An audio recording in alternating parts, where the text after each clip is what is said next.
Sir. मंडळी नमस्ते. वाडेगाव पंचायत समिती गणाच्या सांगोला तालुका विकास आघाडीच्या उमेदवार वंदनाताई भरत शेळके या उमेदवार आहेत आणि त्यांचा प्रचार ज्या रॅली आहेत होम टू होम प्रचार जो आहे तो या परिसरामध्ये सुरू आहे संपूर्ण गणातल्या गावांमध्ये आणि त्यानिमित्तानं आज ते वाडेगावमध्ये होते. या ठिकाणी येण्याचं महत्त्वाचं कारण असं होते की हा जो संगम आहे तर खूप निसर्गरम्य परिसर आहे आणि या वाडेगाव पंचायत समिती गण आणि आजूबाजूच्या गावांमध्ये शेतकरी कामगार पक्ष, माजी आमदार दीपक आबा साळुंखे पाटील, स्वर्गीय भाई गणपतराव देशमुख यांच्या कर्तृत्वानं हा सगळा परिसर विकसित झालेला आहे आणि त्याच निमित्तानं आज या उमेदवारांसोबत आपण चर्चा करतो आणि त्यासोबतच भरत अण्णा शेळके जे की निवृत्त सहाय्यक पोलीस आयुक्त राहिलेले आहेत, त्यांचे ते पती आहेत, तर तेही आपल्यासोबत आहेत. त्यांच्याकडून आपण जाणून घेऊया की या पंचायत समिती गणाच्या एकूण गणातल्या प्रचाराच्या अनुषंगानं त्यांची नेमकी काय ऍक्टिव्हिटी सुरू आहे. अण्णा नमस्ते. ताई नमस्ते. काय प्रचार कसं चाललाय? खूप छान. बर सगळीकडे फिरताय तुम्ही, कारण या गणातल्या बऱ्याच गावांमध्ये आम्ही बघतोय की आपला प्रचार खूप ताकदीने चाललाय. काय प्रतिसाद कसा मिळतोय आपल्याला? ऍक्च्युली आम्ही 8 दिवस झालं प्रचाराला सुरुवात केली. थोडंच मोठ्यानं बोला. प्रत्येकाच्या घरोघरी वाड्या वस्त्यांवर जाऊन आम्ही प्रत्येक घराघरामधून जाऊन प्रचार केलाय. तर खूप छान प्रतिसाद आहे आणि बऱ्याच समस्या पण आहेत लोकांच्या. म्हणजे वृद्ध माणसं आहेत, म्हाताऱ्या कुताऱ्यांचा आशीर्वाद घेतला. युथ आहे ते उत्स्फूर्तपणे पाठिंबा देत आहे आणि महिला ज्या आहेत त्या आता आज माझ्या बरोबर असलेल्या भांगल्याला जाणाऱ्या महिला खूप साऱ्या महिला सोबत होत्या. खूप साऱ्या महिला इतक्या उत्स्फूर्तपणे माझ्या बरोबर येत आहेत, पाठिंबा देत आहेत. खूप बरं वाटतंय. बरं, आता तुम्ही एकतर सुशिक्षित उमेदवार आहात आणि साधारणपणे राजकारणातली परिस्थिती जर बघितली तर गावगाड्यातल्या ह्या ज्या निवडणुका असतात त्याच्यामध्ये सुशिक्षित महिला फार कमी येतात राजकारणामध्ये. ज्या येतात ते राजकीय वारसा लाभलेल्या अशिक्षित महिला असतात. मुळात राजकारणाचा शिक्षणात तसा संबंध लावला जात नाही, परंतु तुम्ही सुशिक्षित असल्याचा कसा प्रभाव पडतोय, महिला काय अपेक्षा व्यक्त करतायत किंवा एकूण साधारणतः तुमचं विश्लेषण काय या सगळ्या प्रचाराच्या निमित्तानं?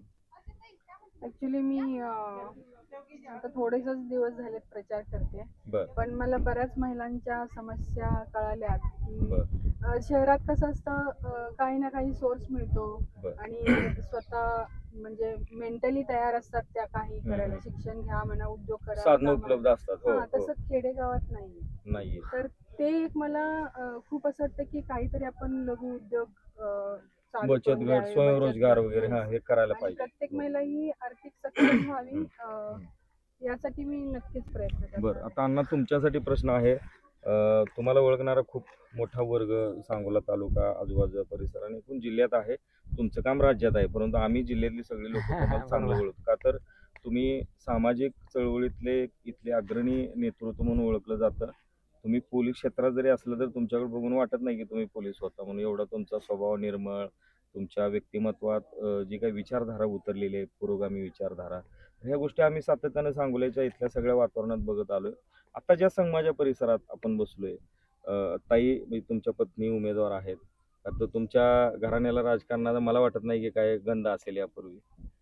कसं काय भावना सांगा ना तुमच्या? भावना म्हणजे असं आहे की राजकारण हा मूळ काय म्हणतात ना बेस नव्हता. वडिलोपार्जित मात्र चळवळीचा बेस आहे. अच्छा, हो, तो मोठा वारसा आहे. मोठा वारसा आहे. मोठा वारसा म्हणण्यापेक्षा मी बऱ्याच काही बाबासाहेबांच्या माझ्या वडिलांच्या आठवणी सांगू शकतो.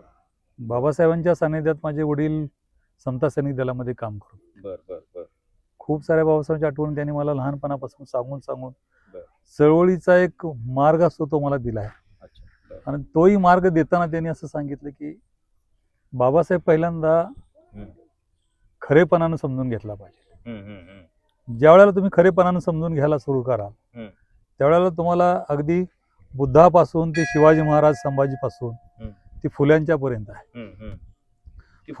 फुल्यांनी सगळं पूर्वीचं सगळं दाखवलं, बाबासाहेबांनी फुल्यांना वाचलं. अगदी बरोबर. आणि हे जे फाउंडेशन जे आहे, बाबासाहेब ज्या वेळेला आपल्या समोर आले त्यावेळेला आजच्या घडीला जर आम्ही आमच्या बालपणापासून आम्हाला एक सांगितलं होतं, आपल्याला आयुष्यामध्ये जन्म तुमचा आहे तो 2 बापांचा जन्म आहे. पहिला बाप म्हणजे आपल्याला जन्म देणारा बाप आहे आणि दुसरा बाप म्हणजे मी आपल्याला वैचारिक पुनर्जन्म दिलेला बाप आहे, पुनर्जन्म. जो वैचारिक हम्म. पुनर्जन्म आहे आमचा. बरं, आणि ह्या वैचारिक पुनर्जन्माचं आमचं हे वर्तन आहे बरं. ते त्याच्यामध्ये मोडतं. बरं अण्णा, ओके. आता आम्हाला ह्या विषयावर तुमची सविस्तर मुलाखत घ्यायची आहे आणि इतक्या खूप तुमच्या कामाच्या आठवणी आहेत आम्ही ऐकल्या. आता निवडणुकीकडे येऊया. निवडणुकीचं वातावरण आहे. कारण उमेदवार तुम्ही तेच हा.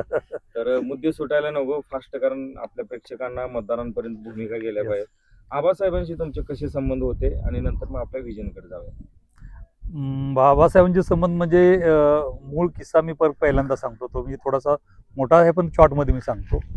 माझ्या आईला अटॅक आला, आम्ही बाल झालो. अटॅक आल्यानंतर माझा लहान भाऊ म्हणजे माझा मोठा भाऊ रमेश आणि आम्ही दोघं जण, आणि अगदी सगळ्यात मोठा भाऊ आहे त्यांनी आईला उचलली. वाहनं काही नव्हती त्यावेळेला, सायकलवर टाकली तिला आणि आम्ही तिला घेऊन चाललो. तिच्या तोंडाला फेस वगैरे आला होता. सांगोल्याकडे घेऊन जातात. सांगोल्याकडे दवाखान्यात घेऊन बरं, जाण्यासाठी बरं. निघालो आम्ही. ग्रामीण भागात नव्हते. आम्ही लहान लहान होतो आणि आईला धरून आम्ही रडत होतो. आई त्या कॅरियरवर बसवलो तिला, बरं. पडू नये म्हणून आम्ही ती असं दोघांनी धरलेली, आणि मोठे भावचे हँडल धरून सायकल चालवत होते. आबासाहेब समोरून आले जीपने, त्यांनी ते बघितलं आमचं सगळं. ते भारावून गेले, उतरले. काय झालं रे बाळानो? आम्ही पाया पडल्यासारखं केलो त्यांच्या. बरोबर. आमच्या आईला वाचवा, आईला आमच्या काही तर बरं होत नाही. हे चालेल. ती सुरुवात. दवाखान्यात नेला आईनं. बरं. म्हणजे संकटाच्या काळात ना आबासाहेबांचे संबंध आले. येस. सुखासुखी नाही, कारण आजकाल राजकारणी लोकांबरोबर जातात, नाही. वेगळे आहेत लोक, परंतु तुम्हाला त्या इतक्या संकटाच्या काळात आबासाहेबांनी पण हे सर केलं, गांभीर्यपूर्वक आपल्याला गोष्ट आई- काय घ्यावी लागेल. आई वाचली, आम्ही शिकलो, बरं. म्हणून घडलो.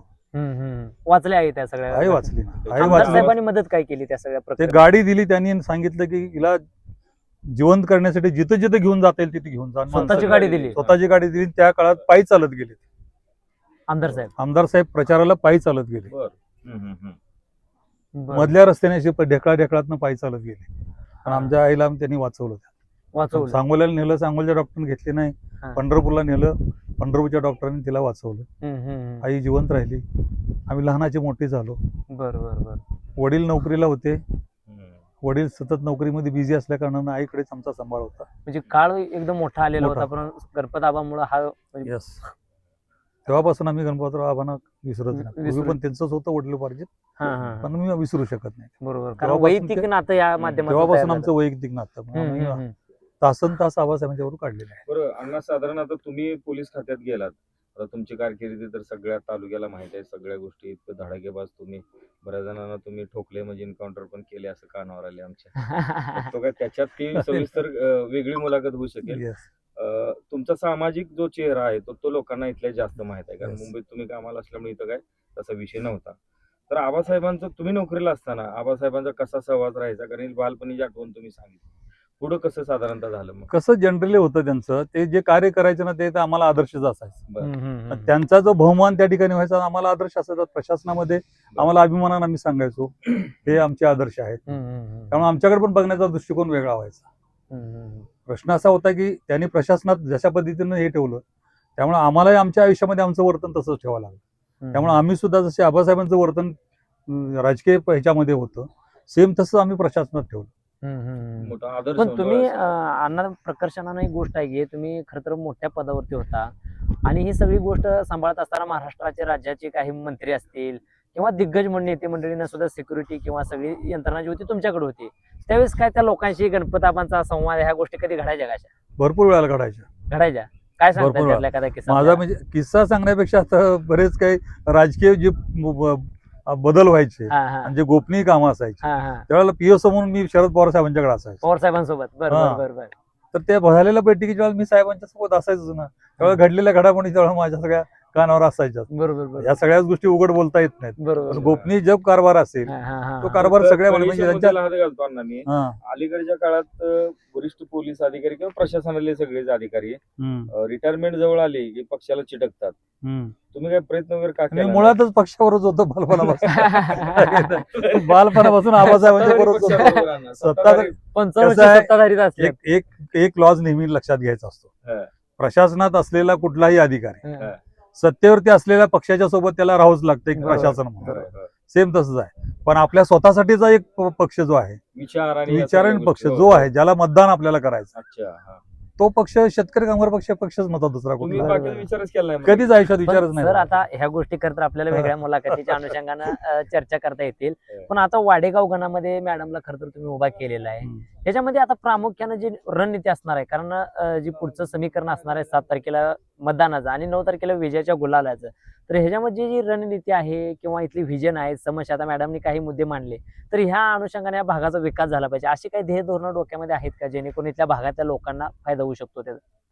कारण तुम्ही अभ्यास व्यक्ती आहात. कसं आहे मुळातच या पंचायत समितीच्या अंतर्गत येत असलेले जे महत्वाचे विषय आहेत ते आरोग्य, दुसरा विषय आहे तो शिक्षण, आणि तिसरा विषय आहे तो शेतीला पूरक असलेल्या ज्या व्यवसायात विहिरी वगैरे हे ते करणं, हा एक आहे त्याच्यामध्ये.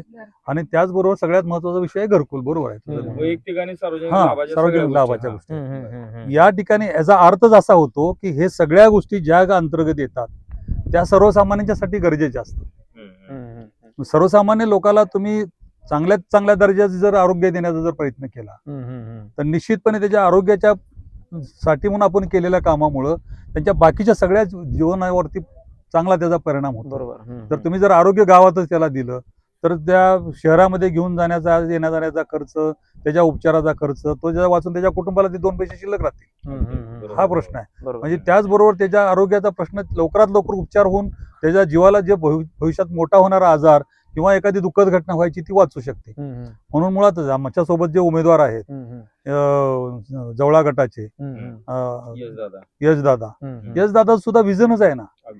पण तो माणूस खरं तर बघितलं तर आता काय लोक म्हणतात की ही नवीन पोरगा आहे, घराणेशाही, ह्याचा सुद्धा उल्लेख केला जातो. तुम्हाला काय वाटतं का असं त्या व्यक्तीकडे बघून? दीपक आबा हा पार्ट सोडा, पण वैयक्तिक यशराजे साळुंके पाटील म्हणून. यशराजे साळुंके बद्दल मी एक थोडी गोष्ट बोलू का तुम्हाला? 100% बोला. यशराजे साळुंकेनी लॉ केलाय, बरोबर, वकिली शिक्षण. वकिली शिक्षण केलं. वकिली शिक्षण कशामध्ये केले माहिती आहे का तुम्हाला? त्यांचा सब्जेक्ट कॉन्स्टिट्यूशन आहे. बर. त्यांनी तिथं घेतलं यामुळे, म्हणजे जर खरोखरच शिवरायांचं लोकराज्य आणि रयतेचं राज्य जर आणायचं असेल तर संविधान वाचलं पाहिजे. आणि संविधानावरती तुम्हाला अभ्यास करायचा असेल तर मग निश्चितपणे तुम्ही लोकशाहीचा पूरक आहात. लोकशाहीला पोषक वातावरण तुमच्यासाठी आहे. मला बरोबर. त्याच्यामध्ये दुसरा प्रश्न असा आहे, ते सुद्धा कशी क्वालिटी असावी हे त्याला बंद करायला सांगा. त्याच्या सुद्धा परिस्थिती अशी असली पाहिजे की त्यांनी तो कॉन्स्टिट्यूशन विषय निवडला, परंतु प्रॅक्टिस करण्यासाठी सुप्रीम कोर्ट निवडलं. आणि सुप्रीम कोर्टमध्ये ते राम जेठमलांचे चिरंजीव महेश जेठमलांकडून त्यांनी प्रॅक्टिस केली. देशातले नामवंत वकील. आणि नुसतेच भरपूर फी आहे वगैरे सगळं काय असू द्या, ठीक आहे, त्याच्या पुढचं मी सांगेन. नुसती त्यांच्यासमोर प्रॅक्टिस नाही केली त्यांनी, ती प्रॅक्टिस करत करत त्यांनी संसदेच्या सभागृहात जाऊन कॉन्स्टिट्यूशनच्या डिबेट ऐकलेल्या आहेत त्यांनी. आणि त्या डिबेट्स आणि त्याचा असा त्यांनी दुय्यम तडीचा स्टडी केला. प्रॅक्टिकल काय असायला हवं आणि ऍक्च्युली न्यायालयात काय आलं असावं, घटनापीठाच्या समोर होत असलेले संवाद, स्टडी आणि रिअल संसदेत होत असलेली स्टडी, याचा त्याने अभ्यास करून मग ते निवडले. त्याच्यानंतर त्यांनी महाराष्ट्रात ज्यावेळेला हायकोर्टमध्ये प्रॅक्टिस केली तिथेही नामांकित वकील आहे फोंडा, त्यांच्यासोबत त्यांनी असिस्टंट म्हणून काम केलेलं. म्हणजे हे एवढं सोपं नाही आहे. पण ही इतका विद्वान पोरगा आहे. त्याच्या पुढचं आणखी सांगतो की त्याचं एवढं सगळं करून त्यांचं आता जे पुढचं प्रशिक्षण ते बॅरिस्टर व्हायला झाले होते लंडन मध्ये. बरोबर. आणि ते बॅरिस्टर होण्यासाठी लंडनला चालले होते. ते त्यांना सोडायला लावलं, थांबवायला लावलं. बघू पोस्टपोन करा पाहिजे तर थांबा तुम्ही, तुमची आता इथं समाजाला गरज आहे. पण आपण महत्वाचे काही मुद्दे घेऊया आणि समोर पकडूया. आता आबासाहेबांच्या पश्चात बाबासाहेब चांगल्या पद्धतीने धोरण हाताळतायत शेतकरी कामगार पक्षाची, तालुक्याच्या विकासाच्या अनुषंगाने. तुमचे साधारणतः त्यांचे संबंध कसे राहिलेत आणि एकूण सध्याच्या वातावरणात निवडणुकीच्या, कारण 17च्या निवडणुकीच्या वेळी आबासाहेब होते, आता आबासाहेबांच्या पश्चात ह्या निवडणुका सगळ्या होत आहेत. बाबासाहेब आणि आबासाहेब या संदर्भात आपली भूमिका सांगा. आबासाहेबांच्या नंतर बाबासाहेब आता आलेत. आबासाहेबांनी बाबासाहेबांच्या कामामध्ये निश्चितच तफावत नाही, निश्चितच काय म्हणतो एक रूट साम्य आहे. आणि त्याच्या पुढे जाऊन सांगायचं म्हटलं तर हे तरुण आहेत. आताच्या घडीला लोक अपेक्षा करतात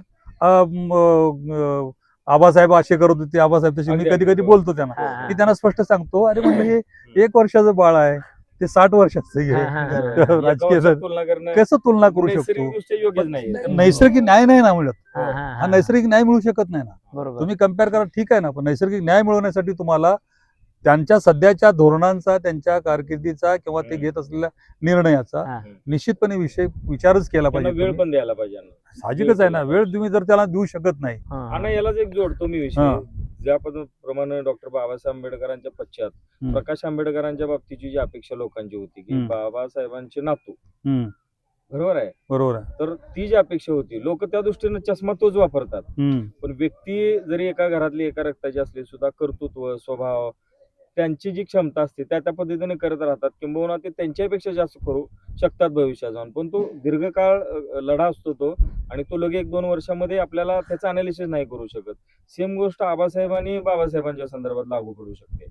आणि आबासाहेबांनी 60 वर्ष तपश्चर्या केली, इतकं मोठं उभा केलं लोकात इथल्या मिसळून राहिले होते. सामाजिक ह्याच्यामध्ये, आणि बाबासाहेबांकडून एका वर्षात जर तो चष्मा लावून जर बघत असतील लोक, तर ते तुम्हाला काय वाटतं, म्हणजे चुकीचं असू शकतं ना. नेहमी एक अपेक्षा लक्षात करणं बरोबर आहे. नाही, अपेक्षा असू द्या, हा. मान्य करतो. इव्हन बाळासाहेब आंबेडकराबद्दल अपेक्षा लोकांच्या आहेत, हो, आता बाबासाहेबांच्या बद्दल पण अपेक्षा लोकांच्या आहेत. हो, नेहमी एक लक्षात घ्या, स्वातंत्र्य आपल्याला ज्या काळात मिळालं त्या बरं. काळात देशाची असलेली परिस्थिती, अच्छा, हा, तो काळ, त्यावेळची भौगोलिक परिस्थिती आणि इंग्रजांनी इथं सोडून दिलेलं स्ट्रक्चर, हम्म, आणि त्यानंतर आतापर्यंत ज्या भौगोलिक परिस्थितीनुसार आतापर्यंत जे आलेलं स्ट्रक्चर आहे, हम्म. त्यांनी त्या काळात संघर्ष केला ना, त्यांचे विषय वेगळे होते ना, हम्म. त्याने ते विजन पुतपर्यंत आणलंच ना. त्यामुळे त्या काळातल्या संघर्ष पाहून ते त्या काळात उच्चच होते. हम्म. आता इथून पुढच्या काळामध्ये बाबासाहेबांना 50 वर्षांनंतर म्हणतील ना, आबासाहेबांपेक्षा सरस मिळाले. नाही, पण हा, सर, म्हणजे प्रामुख्याने काळाच्या ओघात होऊ शकतं. काळाच्या ओघात शेवटी काळ हा असतो. शेवटी काळ काय येईल तेव्हा ते अनुभव त्या व्यक्तीला 100% आल्यानंतर 100%. पण आपण थोडस सर वेगळ्या विषयाकडे वळूया.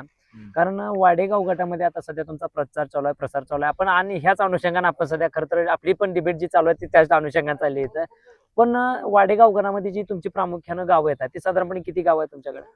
सध्या 8 गाव आहेत. म्हणजे हा.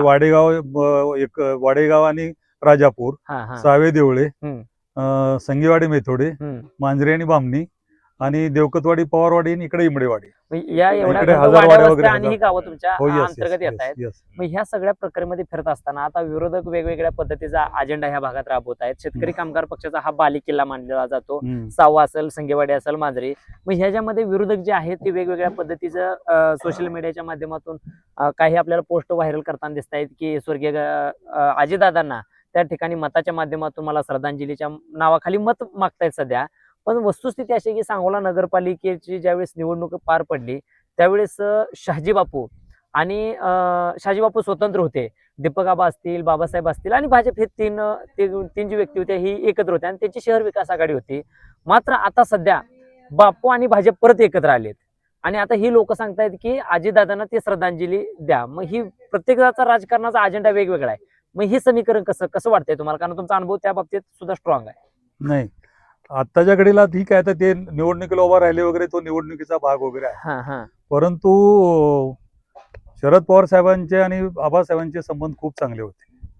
आणि शरद पवार साहेबांचे आबासाहेबांचे संबंध जे चांगले होते ते नेहमीच आबासाहेबाला या तालुक्यात मदत करण्याचे संबंध होते आणि तेच दादाने सुद्धा शेवटपर्यंत जपलेले होते. अगदी बरोबर आहे. पण आता विरोधक काय करायला लागलेत की नाही, जवळ विरोधक गटामध्ये ज्यांचा आता अजेंडा काढत असतील तो चुकीचा अजेंडा आहे. जनता ऍक्सेप्ट करणार जनता नाही. एक्सेप्ट करणार नाही. करणार नाही. जनता एक्सेप्ट नाही करणार. जनता एक्सेप्ट करणार नाही.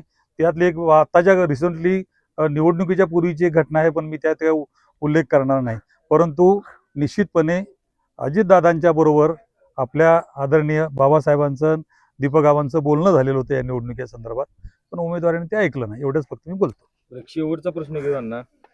सांगोला तालुक्यामध्ये तुम्ही ज्या वेगवेगळ्या विचारधारा आहेत, विविध महापुरुषांच्या जयंती असतील, बाबासाहेबांची जयंती असेल, छत्रपती शिवाजी महाराजांची जयंती असेल, पुण्यश्लोक अहिल्यादेवी होळकरांची जयंती असेल आणि इतर जे सगळे महापुरुष आहेत, तर यांच्या जयंतीच्या निमित्तानं विविध कार्यक्रम असतील, व्याख्यानं असतील, त्या समाज घटकातल्या कार्यकर्त्यांना, तिथल्या समाज बांधवांना मदत करण्याची तुमची सातत्याने भूमिका राहिलेली आहे.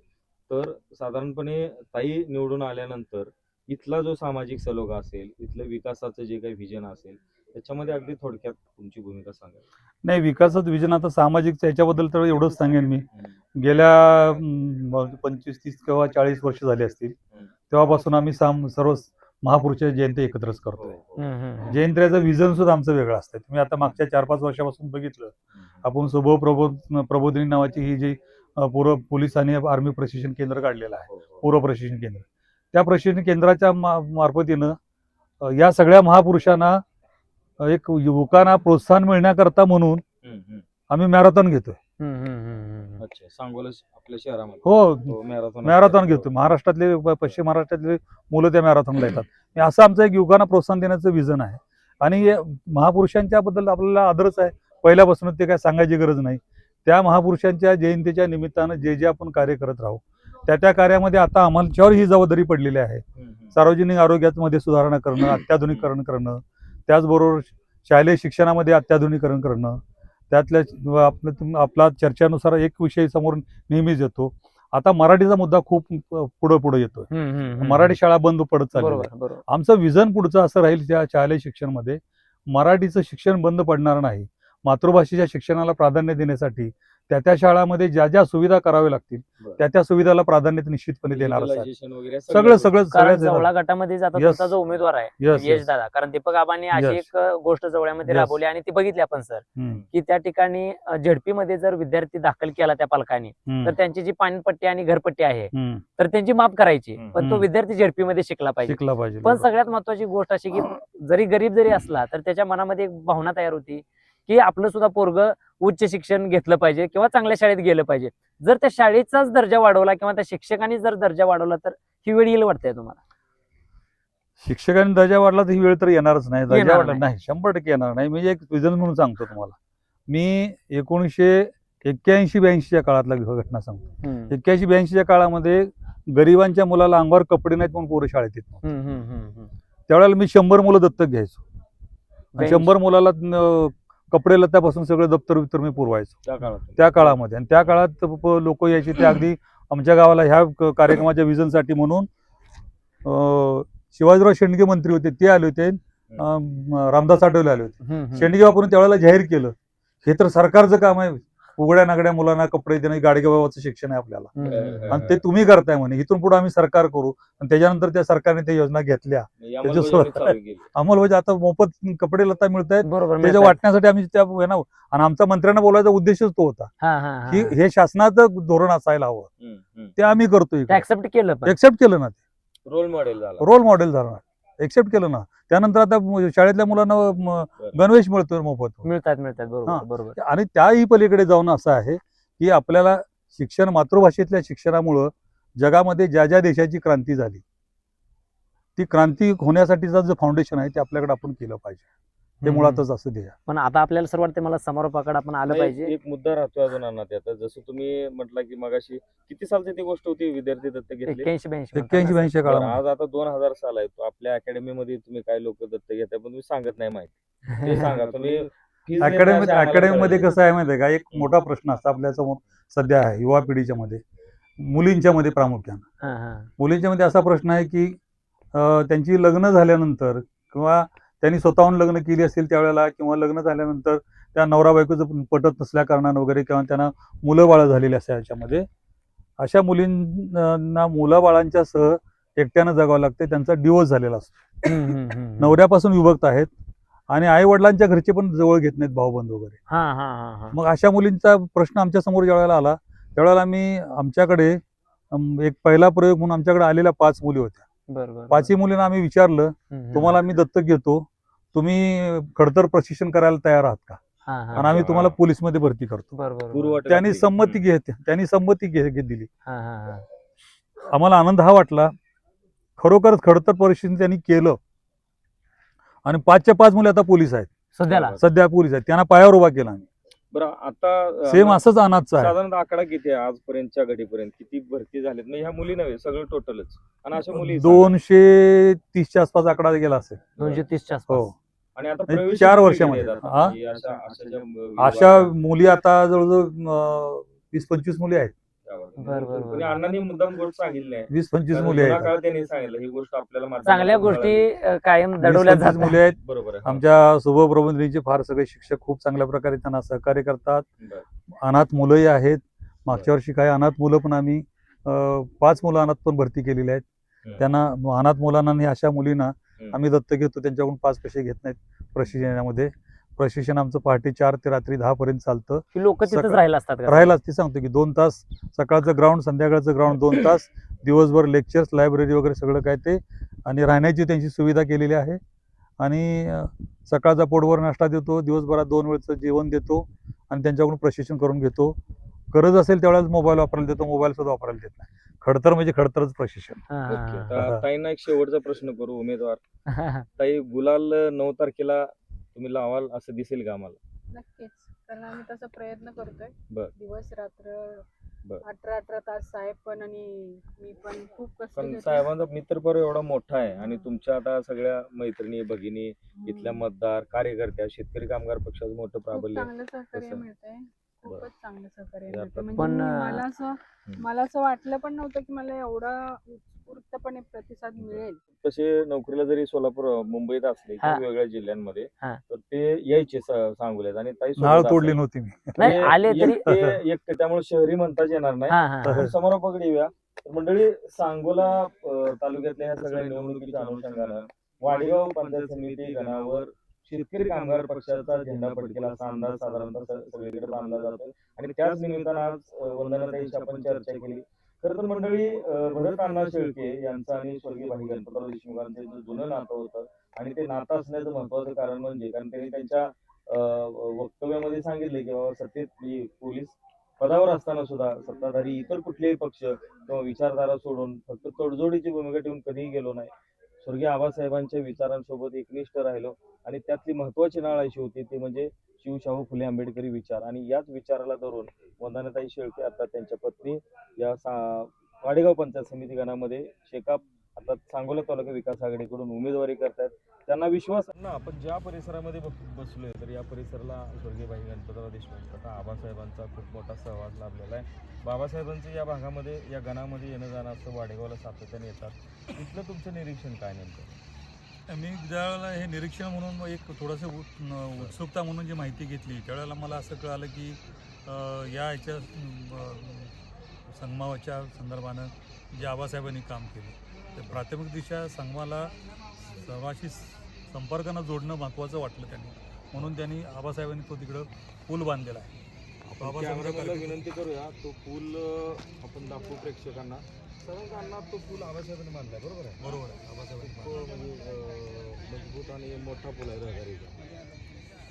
त्याच्यामुळे या पवित्र स्थानाचा पाणी असो नसो रहदारीच्या दळणवळणाच्या माध्यमातून संपर्काचं साधन चांगल्या प्रकारे झालं आणि येण्या जाण्याचे दळणवळणाचं साधन झालं त्या निवळ पुलाच्या त्याच्यामुळे. आणि त्याचबरोबर मग इथं हे जे काय आता इथलं पाणी बणी साठतं वगैरे त्याच्याखाली ते गाळ साठण्यामुळे त्याचं जे पाण्याची जी एवढी डेप्थ असायला हवी ती मिळत नव्हती, म्हणून गाळ काढण्यासाठी सुद्धा लाखो रुपये खर्च केले आहेत आबासाहेबांनी फंडातून, आबासाहेबांच्या फंडातून 5-5 लाखाचा फंड निधी देऊन हा गाळ काढून घेतलेला आहे आणि त्याचंच हे पुढं बाबासाहेबांनी चालू केलं आहे. आता मी रिसेंटली माहिती घेतली तेव्हा मला असं कळालं 70-75 लाख का 80 लाखाच्या आसपास DPTC योजनेतून वेगवेगळ्या योजनेसाठी वाडेगावला आता फंड दिलेला आहे बाबासाहेबांनी. मग असं जर हे सगळं चाललेलं आहे तर आम्हालाही आता संधी मिळेल त्यावेळेला आम्ही या सगळ्या संधीचं सोनं करू आणि यात भर घालून जे पंचायत समितीच्या माध्यमातून